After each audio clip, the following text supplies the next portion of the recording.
John chapter 11. Now a certain man was sick, Lazarus of Bethany, the town of Mary and her sister Martha.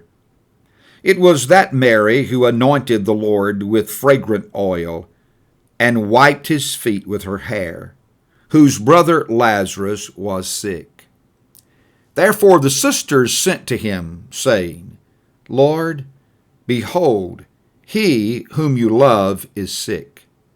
When Jesus heard that, he said, This sickness is not unto death, but for the glory of God, that the Son of God may be glorified through it.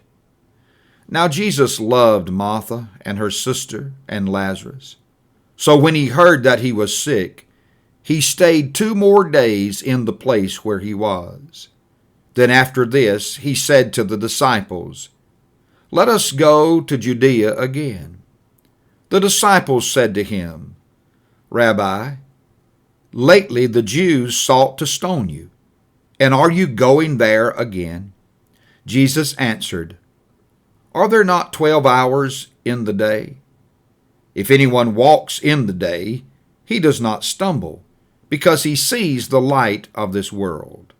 But if one walks in the night, he stumbles, because the light is not in him.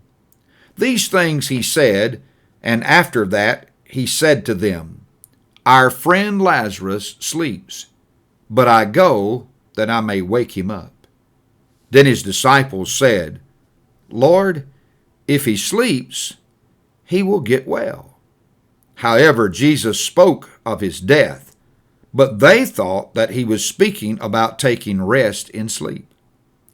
Then Jesus said to them plainly, Lazarus is dead, and I am glad for your sakes that I was not there, that you may believe. Nevertheless, let us go to him. Then Thomas, who is called the twin, said to his fellow disciples, Let us also go, that we may die with him. So when Jesus came, he found that he had already been in the tomb 4 days. Now Bethany was near Jerusalem, about 2 miles away. And many of the Jews had joined the women around Martha and Mary to comfort them concerning their brother. Then Martha, as soon as she heard that Jesus was coming, went and met him. But Mary was sitting in the house. Now Martha said to Jesus, Lord, if you had been here, my brother would not have died.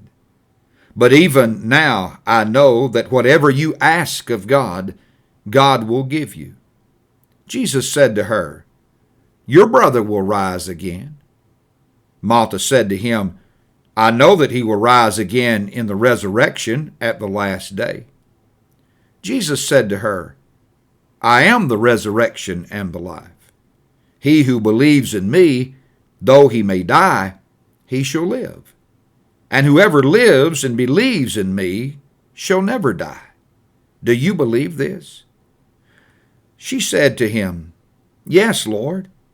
I believe that you are the Christ, the Son of God, who is coming to the world. And when she had said these things, she went her way and secretly called Mary her sister, saying, The teacher has come and is calling for you. As soon as she heard that, she arose quickly and came to him. Now Jesus had not yet come into the town, but was in the place where Martha met him.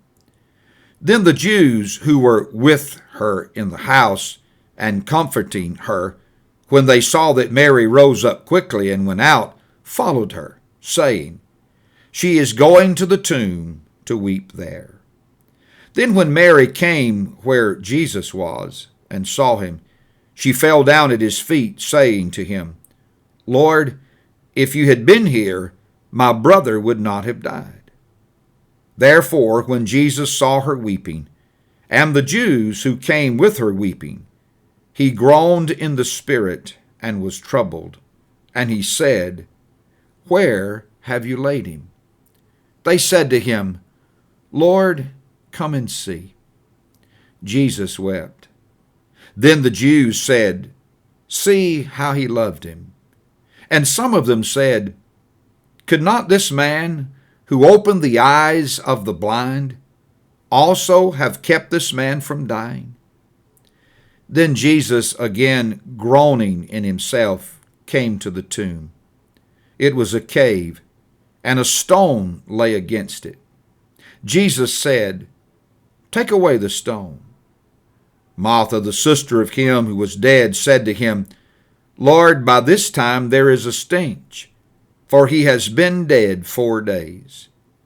Jesus said to her, Did not I say to you that if you would believe, you would see the glory of God? Then they took away the stone from the place where the dead man was lying. And Jesus lifted up his eyes and said, Father, I thank you that you have heard me, and I know that you always hear me.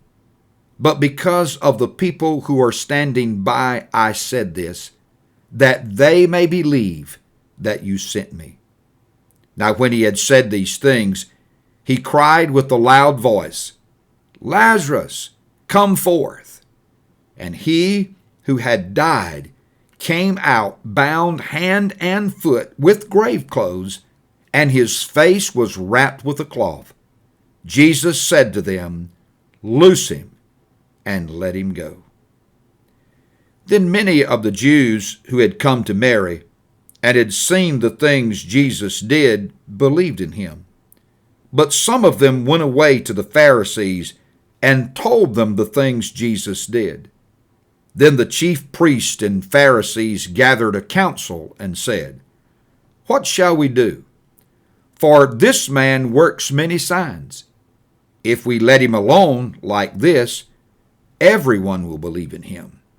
And the Romans will come and take away both our place and nation. And one of them, Caiaphas, being high priest that year, said to them, You know nothing at all, nor do you consider that it is expedient for us that one man should die for the people, and not that the whole nation should perish. Now this he did not say on his own authority, but being high priest that year, he prophesied that Jesus would die for the nation, and not for that nation only, but also that he would gather together in one the children of God who were scattered abroad. Then from that day on, they plotted to put him to death. Therefore Jesus no longer walked openly among the Jews, but went from there into the country near the wilderness to a city called Ephraim, and there remained with his disciples. And the Passover of the Jews was near, and many went from the country up to Jerusalem before the Passover to purify themselves.